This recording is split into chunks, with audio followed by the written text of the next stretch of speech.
The laughter started before I even turned off the engine. I had barely pulled my old pickup into the parking lot when my brothers spotted me. The truck rattled as it came to a stop, dust coating the faded blue paint.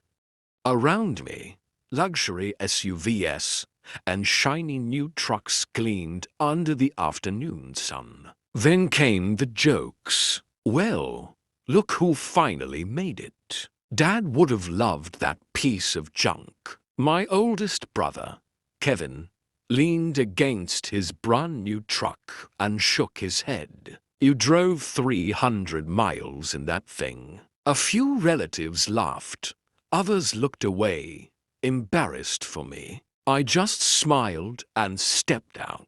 What happened next silenced every voice in the parking lot. Before I could even shut the door, a 4-star general crossed the entire ceremony grounds and walked straight toward me. Not toward my brothers, not toward the politicians, toward me. And the look on his face made everyone stop breathing. The strange part was that nobody there knew who I really was, including my own family. I grew up as the quiet brother. Kevin was the athlete. Mark was the businessman. And I was the kid who spent most of his time helping Dad repair engines in our garage. I wasn't popular. I wasn't impressive. I joined the army right after high school and disappeared from everyone's daily life. While my brothers built companies, bought expensive homes, and posted family photos online, I spent years overseas where cameras weren't allowed and conversations were measured carefully.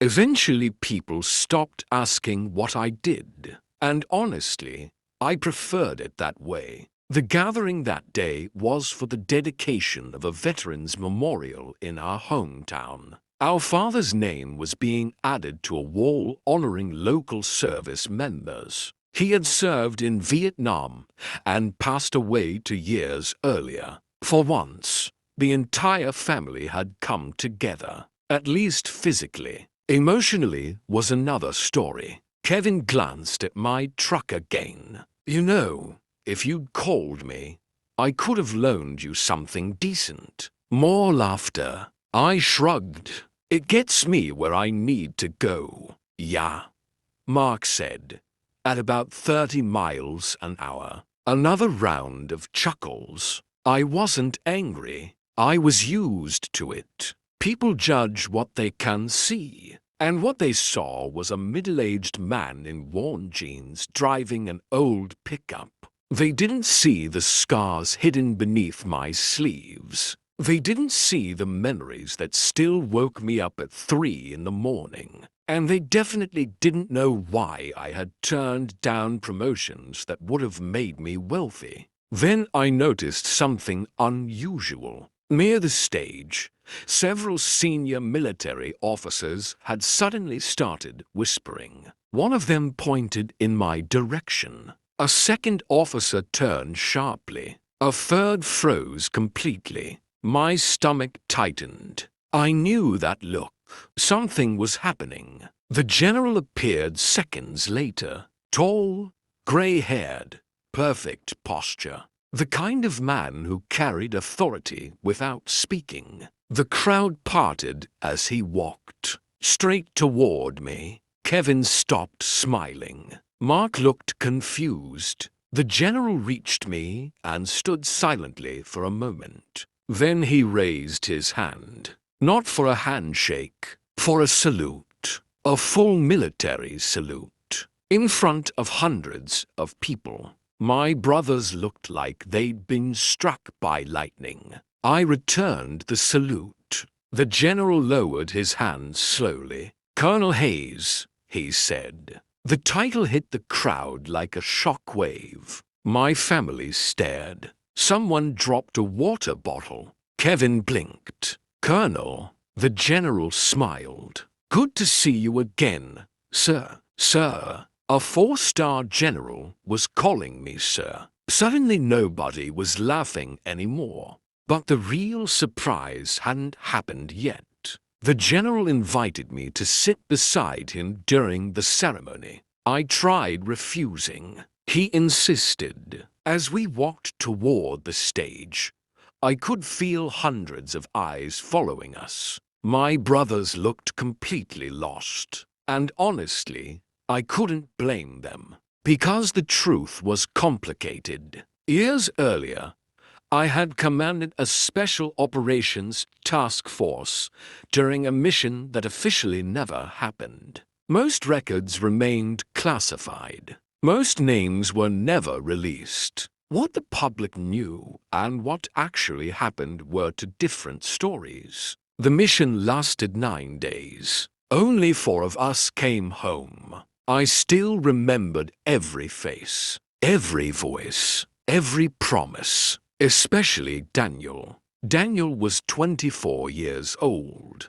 newly married, expected to become a father within months. When things went wrong, he volunteered for a position that everyone knew was almost certainly fatal. I ordered him there. That decision saved 23 lives and destroyed mine, because Daniel never came back. For years I carried that weight. The medals meant nothing. The promotions felt hollow. Every achievement reminded me of the people who never got the chance to come home. That was one reason I retired early. Another reason was hidden even deeper. A secret only a handful of people knew. As the ceremony continued, the general stepped to the podium. His speech began normally. Then he looked directly at me. I would not be standing here today without one man in this audience. The crowd became silent. My pulse quickened. He wasn't supposed to say this. We had agreed years ago. No publicity, no attention, no details. But the general continued. 20 years earlier, during an operation overseas, he had been a young officer trapped behind enemy lines. The rescue team sent to retrieve him had encountered overwhelming resistance. Most believed the mission was impossible, yet someone refused to leave him behind. Someone stayed after evacuation orders were given. Someone carried him nearly 2 miles through hostile territory after he was wounded. That someone was me. Gasps spread through the crowd. My brothers looked stunned. But even that wasn't the full story, because the general omitted one crucial detail.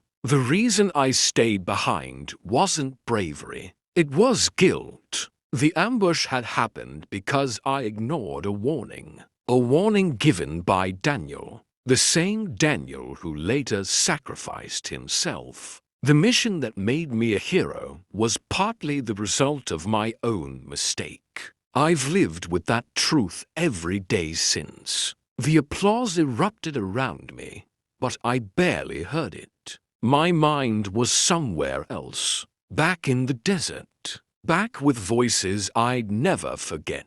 Then, just as the ceremony ended, an unfamiliar man approached. Dark suit, silver tie, government credentials. He handed me a sealed envelope. No introduction, no explanation, just 4 words. They found new evidence. My blood ran cold, because I recognized the agency seal immediately. The investigation, the one that had supposedly been closed for nearly 20 years. The one connected to Daniel's death. The man walked away before I could ask a question. I stared at the envelope. The general saw it. And for the first time that day, I watched the color drain from his face. "Where did you get that?"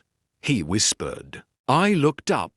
The crowd was celebrating. My brothers were still trying to understand who I really was. But none of that mattered anymore. Because if the information inside that envelope was true, then everything we believed about that mission had been a lie, and someone powerful had spent 2 decades making sure the truth stayed buried. The question was, who?